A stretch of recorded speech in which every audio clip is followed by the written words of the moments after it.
1966, in Oakland, California, Huey P. Newton and Bobby Seale founded the Black Panther Party for self-defense. The party's original purpose was to patrol African American neighborhoods and provide security and protection for the residents from acts of police brutality. Huey P. Newton, the founder of the group, was born on February 17, 1942, in Monroe, Louisiana. He attended his alma mater, the University of California, and received a bachelor's degree as well. In 1980, he received a PhD in philosophy, even though he was an activist at the time. In his time at Merritt College, he met Bobby Seale, who he later formed the Black Panther Party with. Seale was born on October 22, 1936, in Liberty, Texas. After moving to Oakland, California when he was just 8 years old, he attended Merritt College and joined the Afro-American Association, where he met Huey Newton. Black people are treated very much as the Vietnamese people or any other colonized people, because we're used with brutalized. The police in our community occupy our area, our community. The Black Panthers logo came from an independent party, now known as LCFO. The Black Panther Party combined elements of socialism and black nationalism.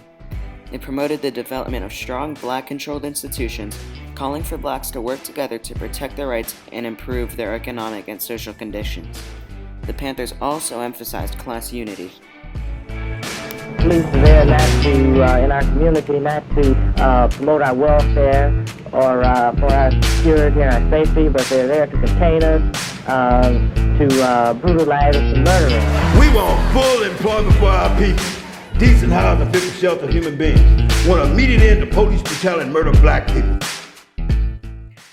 The Black Panther Party had many goals as a political force.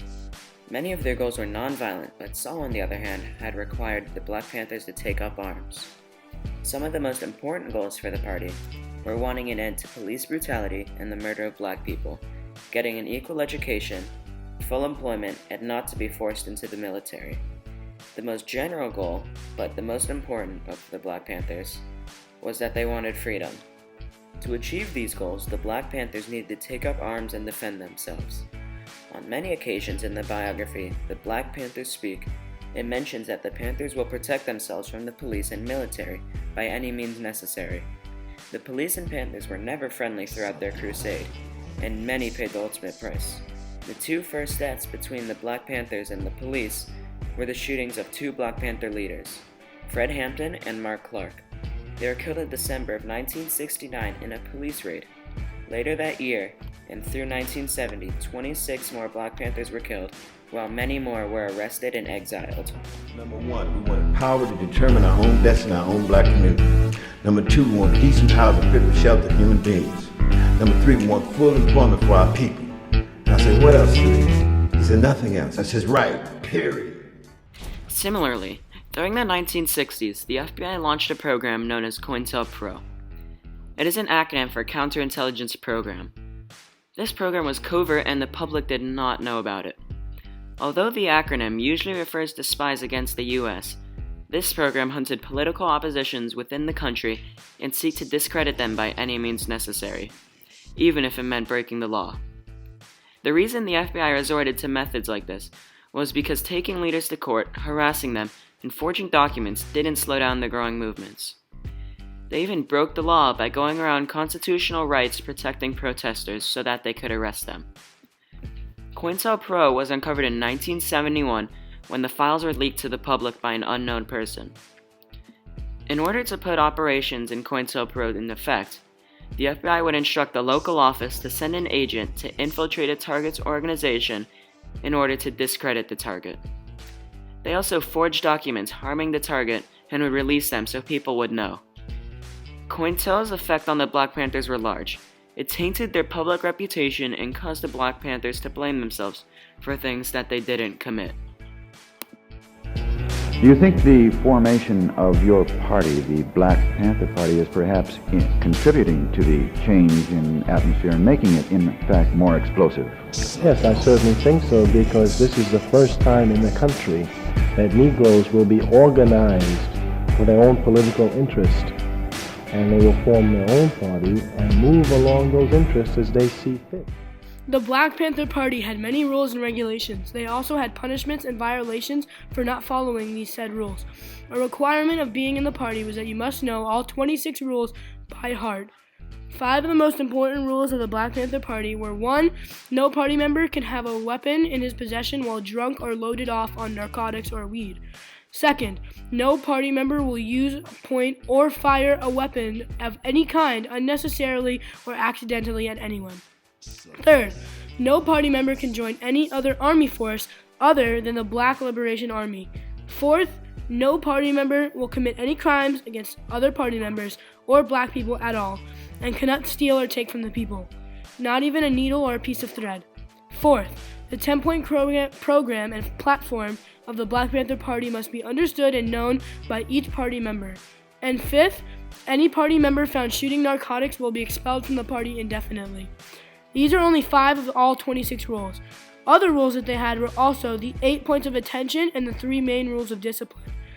The 8 points of attention were to speak politely, pay fairly for what you buy, return everything you borrow, pay for anything you damage, do not hit or swear at people, do not damage property or crops of the poor, oppressed masses, do not take the liberties with women.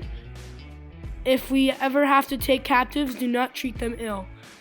And the 3 points of discipline were to obey all your orders and actions, do not take a single needle or piece of thread from the poor and oppressed masses, and turn in everything captured from the attacking enemy.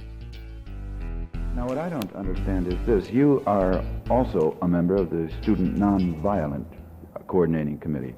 At the same time, you are organizing a group in the South which almost certainly will tend to contribute to violence, or at least counter-violence.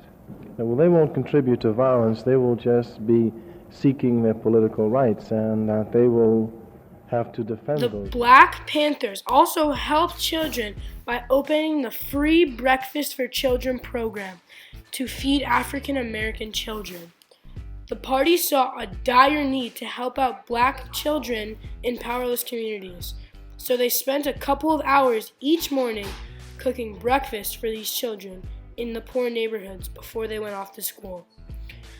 Studies came out saying that children who didn't have a good breakfast in the morning were less attentive in school and less inclined to do well and suffered from fatigue, said former party member David Lemieux in a documentary. We just simply took that information and a program was developed to serve breakfast to children. He added, "We were showing love for our people." The party served about 20,000 meals a week and became the party's most successful survival programs out of all of the 35 survival programs. Come on in, little brother. Come on in, little sister. Y'all can sit down and get something to eat. You gotta take off y'all coat. We need some more stuff out here. Sit down, man. Everybody on this shop and eat as much as y'all want. Right on. Who wants to play? You want cereal? Who all wants cereal? 1, 2. Who wants cereal? Anybody want cereal? Finally, in 1968, Huey Newton was arrested at a stoplight for supposedly killing a police officer. He was sentenced to 15 years in prison for voluntary manslaughter. But, due to public pressure and protests, the police agreed to release Newton in 1970 due to incorrect deliberations implemented in the trial. Later throughout his crusade, he was a suspect in 2 other murder cases. Because of these false allegations, Huey fled to Cuba. He returned 3 years later, though. Both of the cases were dismissed when juries couldn't come to a decision, and when an assaulted tailor refused to testify against Newton, even though he was the one who brought the case to the courts.